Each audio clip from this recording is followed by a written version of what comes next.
Waffield was shot Tuesday while driving and ended up in a multi-vehicle crash. She was the driver of the yellow Camaro, and she died at the hospital. But police aren't sure if it was because of the shooting or the crash that killed her. Police haven't named a suspect or a motive, but said the shooting was targeted. Now, since her death, social media speculation has focused on this video she posted to Facebook just 24 hours before her death. They chased me out of there. They was trying to kill me. Y'all, they tried to kill me. So anything happened to me, y'all know they tried to kill me today. This case is about a tragic murder of a mom of two that took place hours after she revealed scandalous details about a person's private life. I'm going to take a deep dive into the case of Jane Waffield, and I will discuss the events leading up to her demise, as well as the aftermath of her death.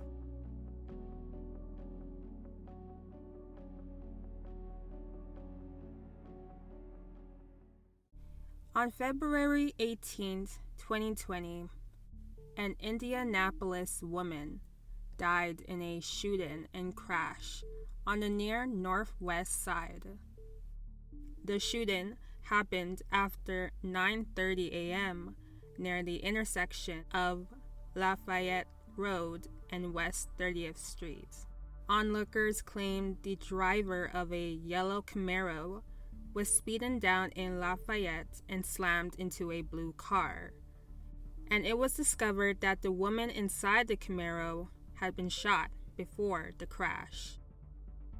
The victim was identified as 40-year-old Jane Waffield. An onlooker by the name of Mike Smith said he witnessed the incident. It spun it at least 3 times, and it hit the Camaro, it hit the Altima. So when he gets out the car in one piece, which I was very surprised, he runs over to the Camaro to make sure she was all right. At the time, authorities couldn't confirm a motive for the shooting and crash.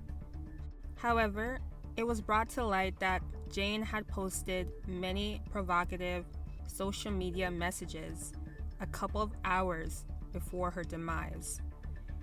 Apparently, just a few hours before her death, Jane hosted a Facebook live stream, and in the video, she goes on a 17-minute rant about a man she had conducted business with. In the video, Jane said that she forgot her phone in the man's home, and when she entered his home to retrieve it, she said she witnessed both the man she had conducted business with and another man engaging in sex, and she claimed that both men were cousins. She claimed seeing the pair left her scarred and traumatized, and she described having to leave immediately after they chased her out of the home.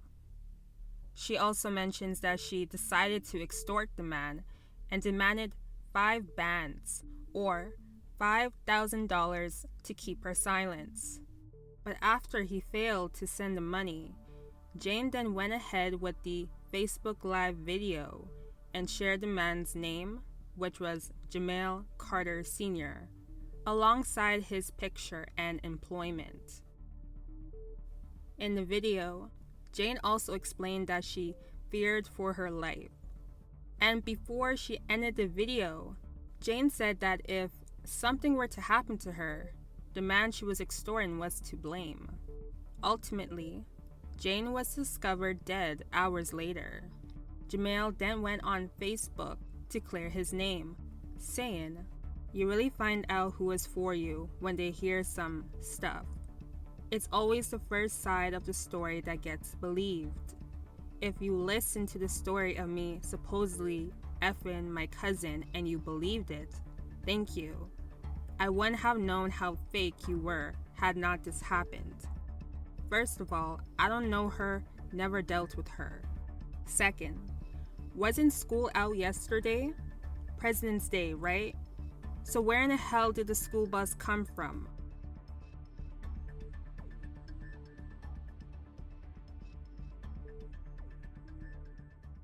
Pants was hanging. Hold on.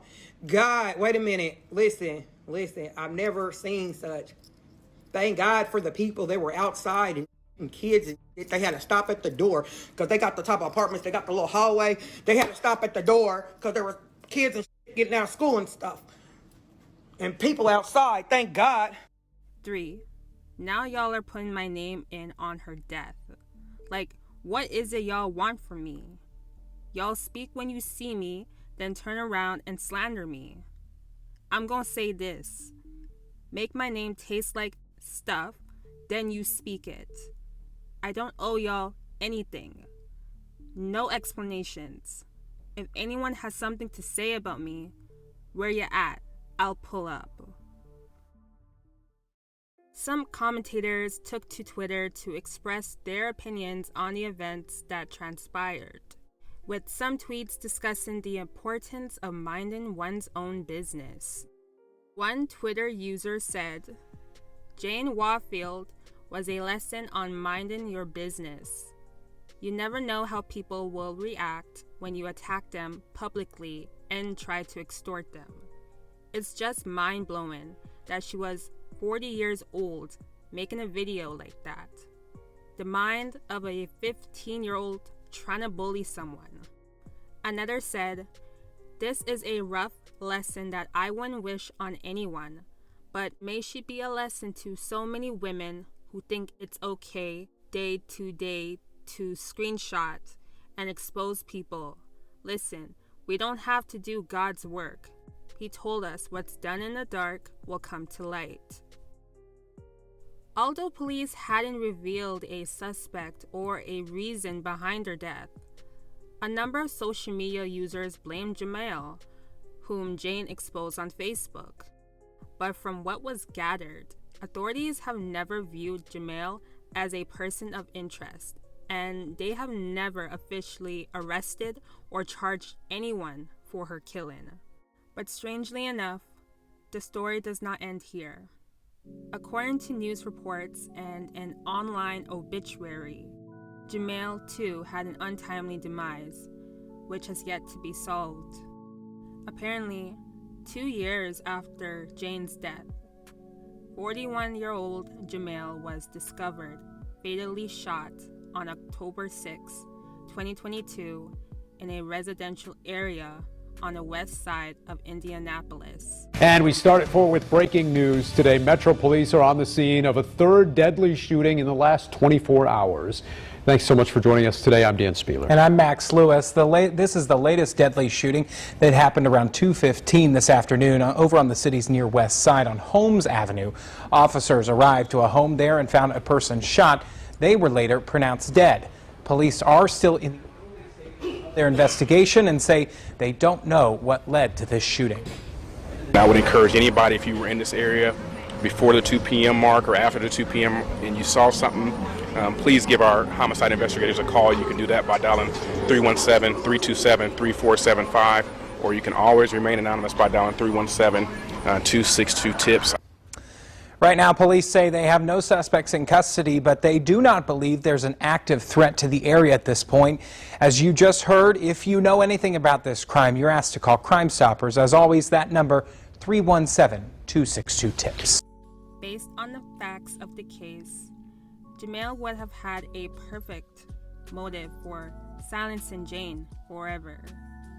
But whether he did it or not will never be made clear, and it will be a secret that has since been taken to his grave.